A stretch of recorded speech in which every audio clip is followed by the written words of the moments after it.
আসসালামু আলাইকুম। Visa link থেকে আমি তিতাস।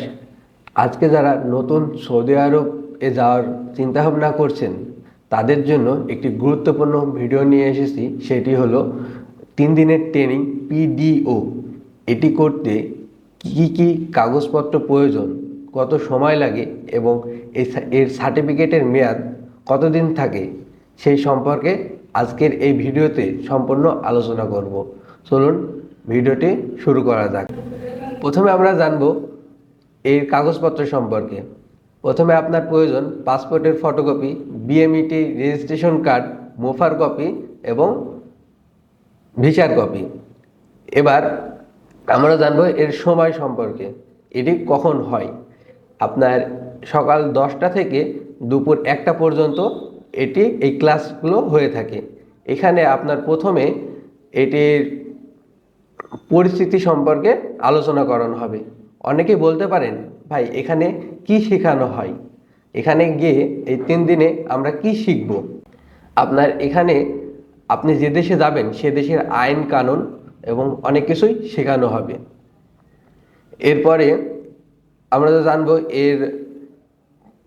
এর পাসপোর্ট এবার আমরা জানবো এর সার্টিফিকেট ও এর সার্টিফিকেটের মেয়াদ কতদিন থাকে। আপনি এই সার্টিফিকেটটি অনলাইনের মাধ্যমে পেয়ে যাবেন। আপনি টিটিপি এ গিয়ে আপনাকে সংগ্রহ করতে হবে না। ও টিটিসি।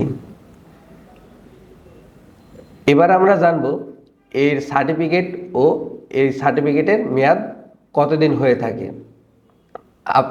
আপনি এই সার্টিফিকেটটি অনলাইনের মাধ্যমে পেয়ে যাবেন। আপনি এই টিটিসিতে গিয়ে আপনাকে কালেক্ট করতে হবে না। আপনি যে এজেন্সির মাধ্যমে যাচ্ছেন সেই এজেন্সি অনলাইনের মাধ্যমে পেয়ে যাবে। এবার জানবো এই সার্টিফিকেটের মেয়াদ কতদিন হয়ে থাকে।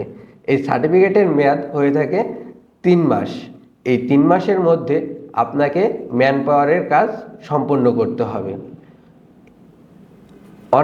অনেক দেশে যাওয়ার জন্য একটি ট্রেনিং করা লাগে। এখনকার সময়ে একটি সার্টিফিকেট দিয়েই আপনি যে কোনো দেশে যেতে পারবেন। এই ভিডিওটি ভালো লাগলে লাইক, কমেন্ট এবং শেয়ার করে যাবেন।